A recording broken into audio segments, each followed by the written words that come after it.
There's nothing colder than being ignored by your own blood. My name is Daniel Reeves. I'm 38 years old. 4 months ago, my extended family won $45 million in the lottery. 18 family members pooled money for a ticket. My 2 brothers. My sister. My 4 cousins. My aunt and uncle. Everyone. They split the winnings equally. Each person got $2.5 million. They had a party to celebrate. Rented a banquet hall. Champagne. Photographers. The works. I watched from the doorway. Nobody invited me in. Nobody handed me a check. Nobody even looked at me. My oldest brother Kevin raised his glass. To my family. To our incredible luck. To never have to struggle again. Everyone cheered. Toasted. Celebrated their shared fortune. Then my cousin Rachel noticed me standing there. "Oh, Daniel's here. Should he get something?" Kevin barely glanced my way. He didn't put in the ticket. But his family didn't participate. Can't expect a share if you don't contribute. My Uncle Tom walked over. Handed me something. A torn lottery ticket. Not the winning ticket. Just a ripped piece of an old ticket with the numbers rubbed off. "Here, Danny. Something to remember the occasion." People laughed. Not mean laughter. Just dismissive. Like I was a kid being humored. I looked at the torn ticket. Started to throw it away. Then I saw something written on the back. Faded ink. Barely legible. 7 words in my grandfather's handwriting. For Daniel, the real winner, my grandfather had died 3 years ago. But this was his handwriting. His ticket. And those 7 words didn't make sense. Unless. I flipped the ticket over. Looked closer at the torn edge. This wasn't just any old ticket. This was half of a ticket. Like someone had deliberately torn it in 2. And if this was my half, there was another half somewhere. With the other half of the numbers. The other half of whatever my grandfather had been trying to tell me. Over the next 4 months, I followed those 7 words like a trail of breadcrumbs. What I found didn't just explain why my grandfather left me a torn ticket. It explained why my family had really won that lottery. And it proved that sometimes the person who gets nothing ends up with everything. But I need to take you back first. Back to 2009. Back to when I was 22 and my family decided I wasn't worth their time anymore. I grew up in Portland, Oregon. Working class family. My father died when I was 8. Heart attack. He was 35. Left my mother with 4 kids and no life insurance. My mother, Patricia, worked 2 jobs to keep us afloat. Grocery store during the day. Cleaning offices at night. She made maybe $32,000 a year combined. We got by. Barely. My grandfather, my mother's father, Frank Mitchell, helped when he could. He wasn't wealthy. Retired mechanic. Fixed cars his whole life. Lived modestly. But he'd slip my mother money when things got tight. $200 here. $500 there. Never asked for it back. I was the youngest of 4. Kevin was 6 years older. My brother Jason was 4 years older. My sister Lisa was 2 years older. They all got jobs as soon as they could. Helped with bills. Did their part. Me? I struggled. I wasn't dumb.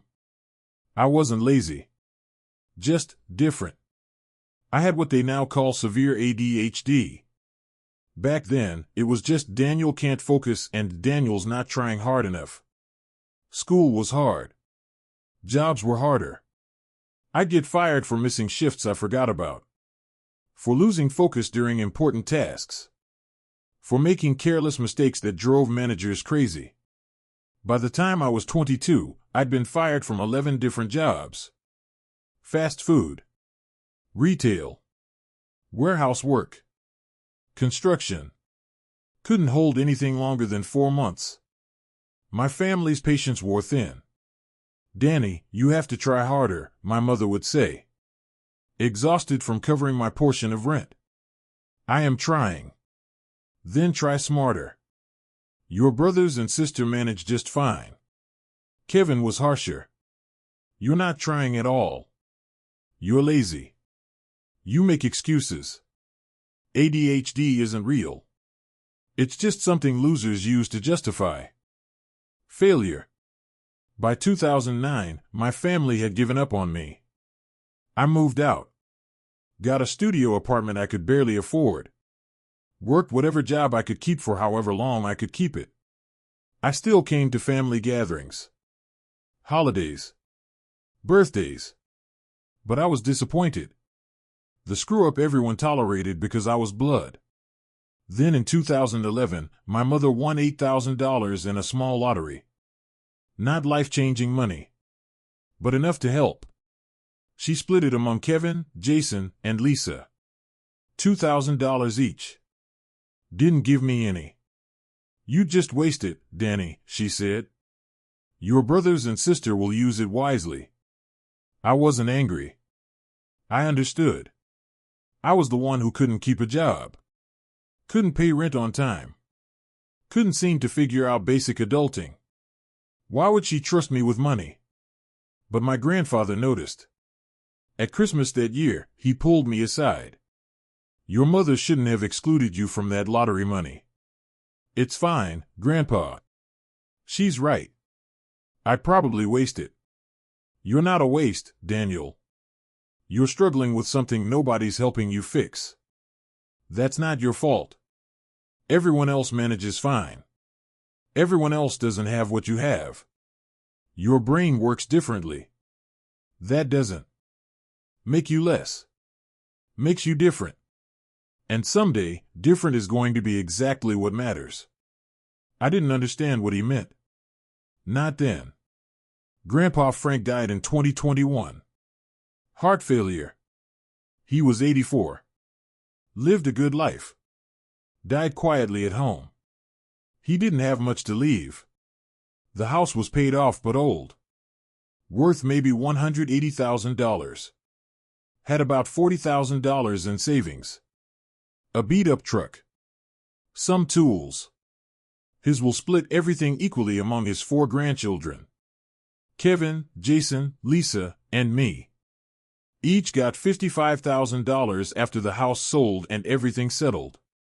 My family was surprised he'd included me equally. "Grandpa always had a soft spot for Daniel," Lisa said. "Not mean. Just factual. Like being someone's favorite was the only reason I deserved anything."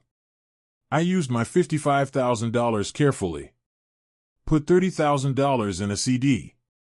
Lived off the rest while I finally got properly diagnosed with ADHD and started medication that actually worked. Got therapy. Learned coping strategies. By 2023, I was doing better. Not great, but better. Working as a night security guard. $16 an hour. Could keep the job because the routine was simple and the distractions were minimal. Then in November 2024, my family won the lottery.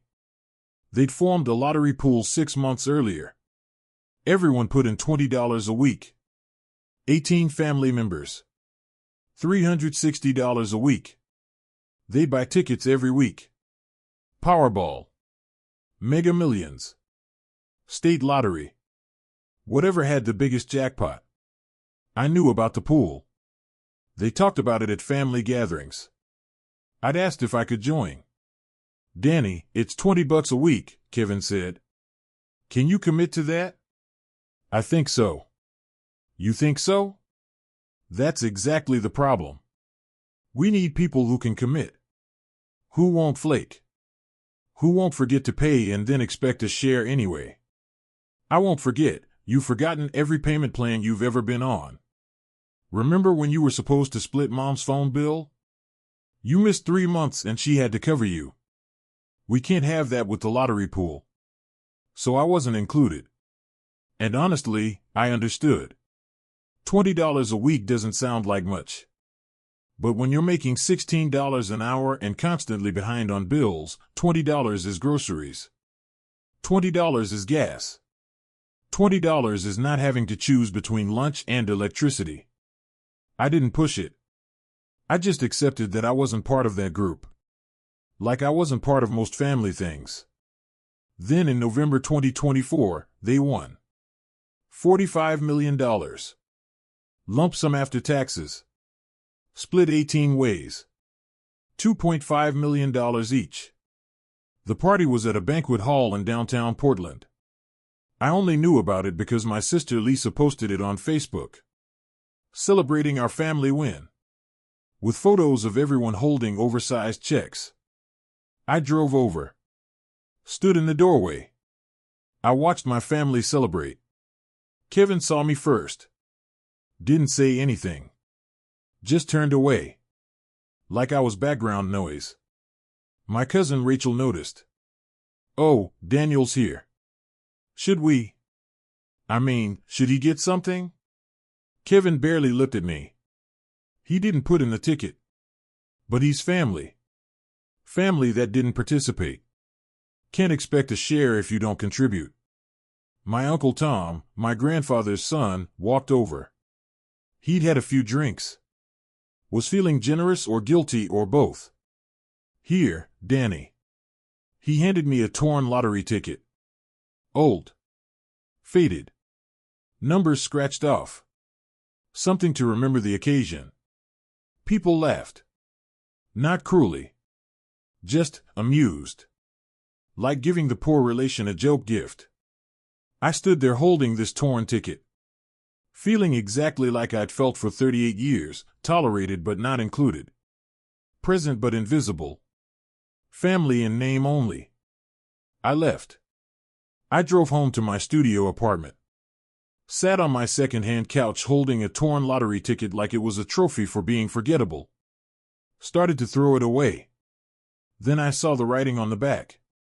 Faded ink. Blue ballpoint. My grandfather's handwriting. I'd recognize it anywhere. He used to write me birthday cards every year. Same careful script.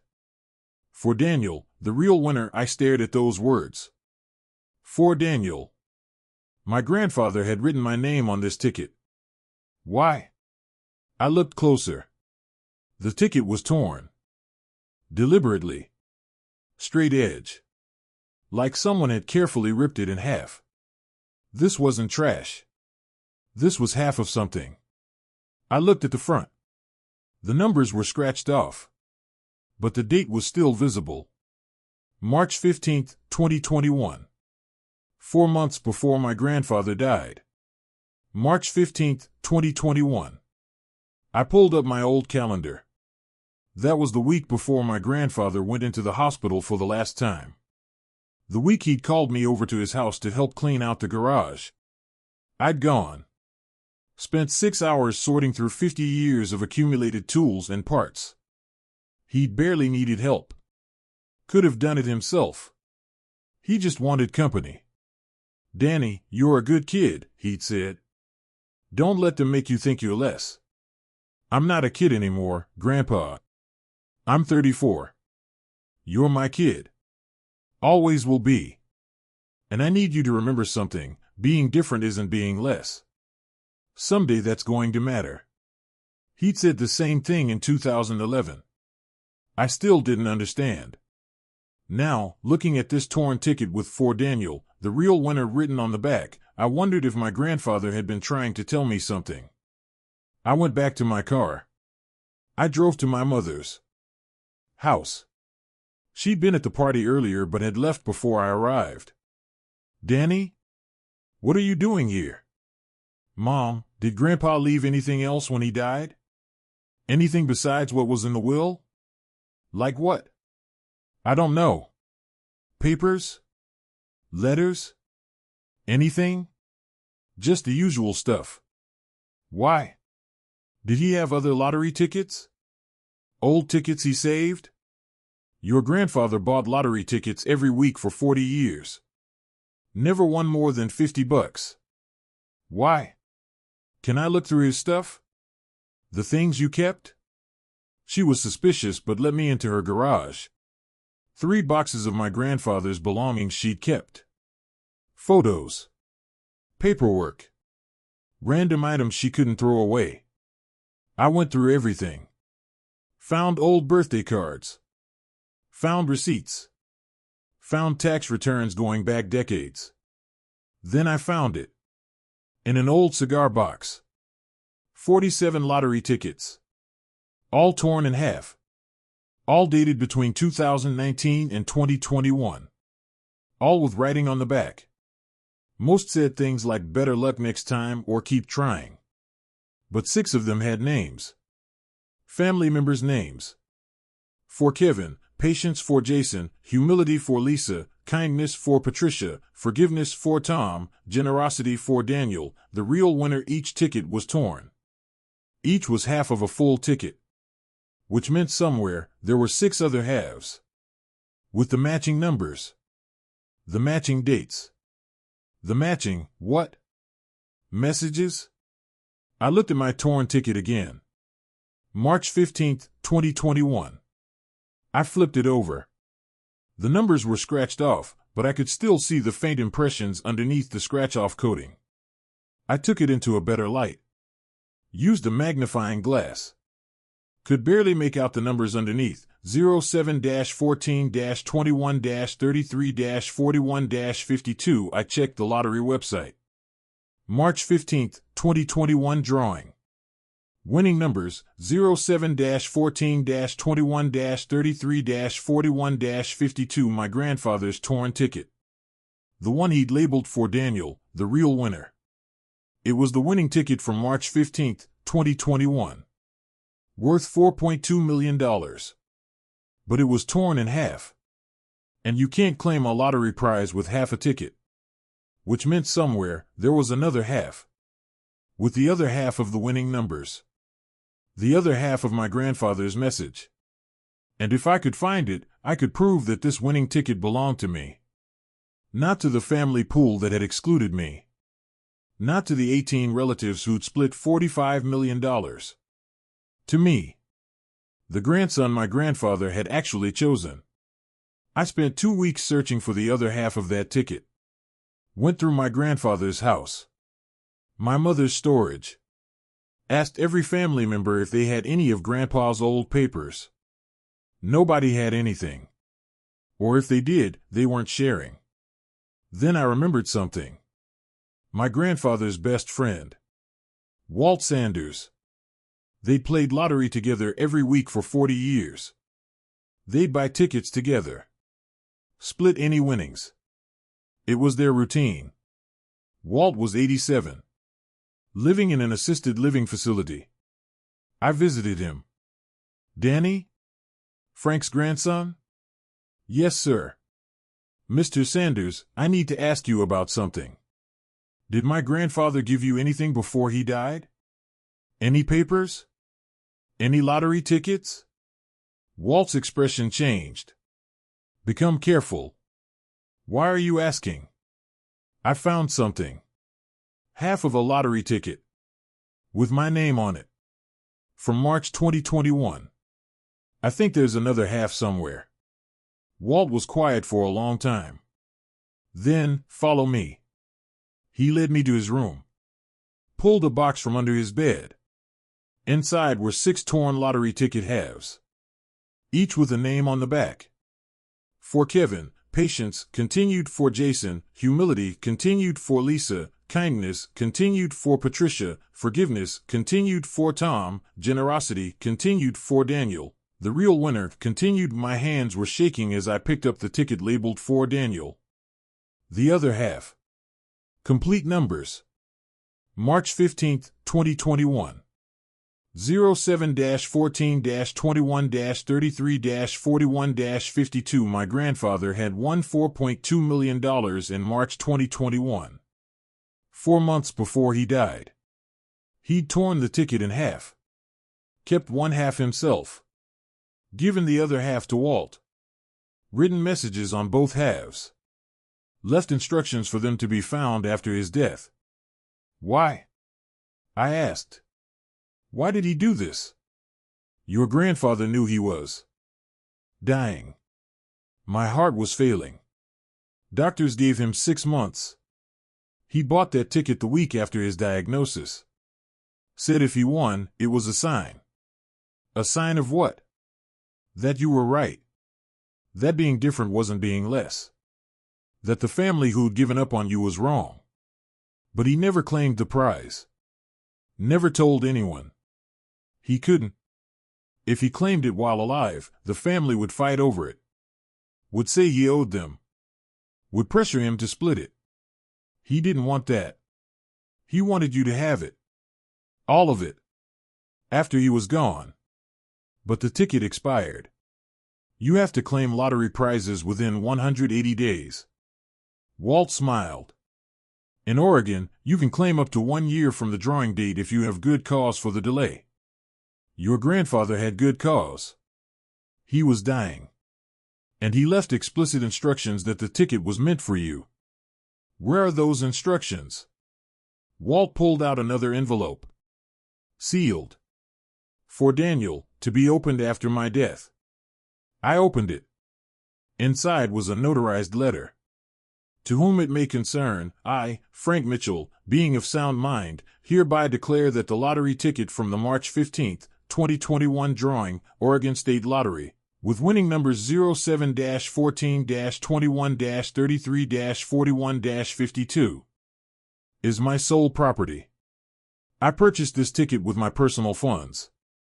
I am the rightful winner of the $4.2 million prize. I have deliberately delayed claiming this prize due to terminal illness. I wish this prize to be claimed after my death by my grandson, Daniel Patrick Reeves, who is the sole intended beneficiary. I have torn the ticket in half and left the halves with 2 separate parties to ensure the integrity of my wishes. Daniel must find both halves to claim the prize. If he does, it proves he was paying attention. Paying attention to details is his strength. Everyone else just saw his weaknesses. The ticket is his. Not the family's. Not to be split among relatives. His alone. Because he's the only one who saw me as more than an ATM when he needed help. He's the only one who called just to talk. He's the only one who wasn't counting my money before I was dead. Daniel, you're not broken. You're not less. You're exactly what you were supposed to be. And this money is proof that God or luck or the universe knows it. Love, Grandpa. I sat there holding that letter. Crying. Not because of the money. Because my grandfather had seen me. Really see me. When everyone else saw failure. He wanted you to find this after the family won their lottery, Walt said. Wanted you to know that while they were celebrating excluding you, you'd actually been chosen for something bigger. Why didn't he just give me the ticket before he died? Because you wouldn't have believed you deserved it. You'd have thought it was a pity. This way, you had to work for it. I had to solve the puzzle. You had to prove to yourself that your brain, the one everyone said was broken, could figure out what nobody else could. I claimed the lottery prize 2 weeks later. Had to jump through legal hoops. Prove the delay was justified. Show the notarized letter. Show my grandfather's medical records proving he was dying when he bought the ticket. Show that he deliberately preserved it for me. The Oregon Lottery Commission accepted the claim. $4.2 million. Lump sum after taxes, $2.1 million. Less than half of what each family member got from their pool. But mine. Entirely mine. Chosen for me by the only person in my family who believed I was worth something. The news spread through my family within hours. My brother Kevin called. Danny, is it true? You won lottery money? Grandpa won it. Before he died. Leave it to me. Left it to you? That's not fair. If Grandpa won that money, it should be split among all the grandkids. He won it 4 months before he died. After you, Jason, Lisa, and everyone else had stopped visiting. After you'd all written him off as old and irrelevant. I was the only one still going over there. Just to talk. Just to spend time. Not because I wanted anything. Because I loved him. You manipulated him, I visited him. There's a difference. And he left the money to me because I was the only grandchild who treated him like a person instead of a potential inheritance. The family's going to fight this. We'll contest it. Go ahead. He left a notarized letter. Testimony from Walt. Medical records. Everything is documented. It's airtight. Kevin hung up. My mother called next. Danny, this is causing problems in the family. People are upset. They think Frank was unfair. They think it's unfair that he left money to the grandson everyone else gave up on. You know what I mean. If there's lottery money, it should be shared. Like I was shared when you won $8,000 in 2011? Or like I was shared when everyone won $45 million last month? That was different. No, it wasn't. You all decided I didn't deserve a share because I was the screw-up. Fine. I accepted that. But now Grandpa decided I did deserve something. And you're mad because he saw value in me you couldn't see. She didn't respond. Just hung up. Over the next month, 3 family members tried to sue me for a share of my grandfather's lottery money. Kevin. Jason. My Uncle Tom. All claiming my grandfather had been mentally impaired when he made the decision. All claiming I'd manipulated him. All 3 suits were dismissed. My grandfather's notarized letter was dated March 15, 2021. His medical records showed he was lucid until the day he died in July. Walt Sanders testified that Frank had been explicit about his wishes. The judge's ruling was clear. Frank Mitchell had the right to leave his lottery winnings to whomever he chose. He chose his grandson Daniel. That decision was made with sound mind and proper documentation. This court sees no grounds to overturn it. My family stopped talking to me. Not gradually. Immediately. Blocked me on social media. Stopped inviting me to gatherings. Acted like I'd stolen something that belonged to them. But I hadn't stolen anything. I'd just been chosen. By the one person who mattered most. The one person who'd seen that being different wasn't being less. I used my $2.1 million carefully. Paid off my debts. Bought a small house. Nothing extravagant. Put $1.5 million in investments. Kept $500,000 accessible. I quit my security guard job. Not because I was too good for it. Because I could finally afford to get proper help for my ADHD. Intensive therapy. Medication management. Career coaching. I went back to school. Found out I was really good at something nobody had ever tested me for, computer programming. My brain that couldn't focus on repetitive tasks was excellent at solving complex logic puzzles. I got my degree in computer science. I started freelancing. Building websites. Creating apps. Making decent money doing work I was actually good at. Last month, I got a letter from my cousin Rachel. The one who'd asked if I should get something at the lottery party. Danny, I need to apologize. I was there when Uncle Tom gave you that torn ticket. I laughed. I thought it was funny. I didn't think about how cruel it was to mock you while we were all celebrating. I've been thinking a lot since you found Grandpa Frank's real ticket. About how we treated you. About how we decided you were the screw-up and never questioned if maybe we were wrong. My share of the lottery money? It's almost gone. I spent it on stupid things. Cars. Vacations. Things I thought would make me happy. Kevin and Jason are in the same boat. Burned through most of their money trying to prove they were successful. Meanwhile, you're building a career. Using your money wisely. Actually making something of yourself. Grandpa was right. You were the real winner. Not because of the money. Because of who you are. I'm sorry we couldn't see it.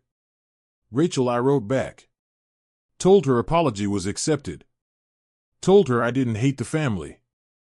I just didn't need their approval anymore. Because my grandfather had given me something more valuable than $2.1 million. He'd given me proof that I wasn't the problem. That the family who decided I wasn't worth including had been wrong. That being different wasn't being less. It was exactly what I was supposed to be. I'm 38 years old. I have $2.1 million in the bank. A paid-off house. A growing career in tech. And a torn lottery ticket framed on my wall with 7 words written in my grandfather's handwriting. For Daniel, the real winner, not because I won money. Because someone believed I was worth believing in. When everyone else had given up. My family has their $45 million. Most of it's gone now. Spent on things that looked like success but felt empty. They're back to regular lives. Back to regular problems. Back to reality. And me? I'm not rich. $2.1 million isn't never work again money. It's have a chance to build something real money. But more than that, I have my grandfather's message. Preserved on a torn lottery ticket. Telling me I was worth choosing. Worth fighting for. Worth more than anyone else could see. There's nothing colder than being ignored by your own blood. But there's nothing warmer than being chosen by someone who saw you. Really saw you. And decided you were worth everything. If this story reminded you that the people who overlook you might be missing what matters most, share it. Leave a comment about someone who believed in you when no one else did. Subscribe to Born for Revenge for stories about people who proved their worth to themselves, not their critics. Remember, being excluded from the table doesn't mean you're not the guest of honor somewhere else. Sometimes being forgotten is the greatest gift, because it forces you to remember your own worth.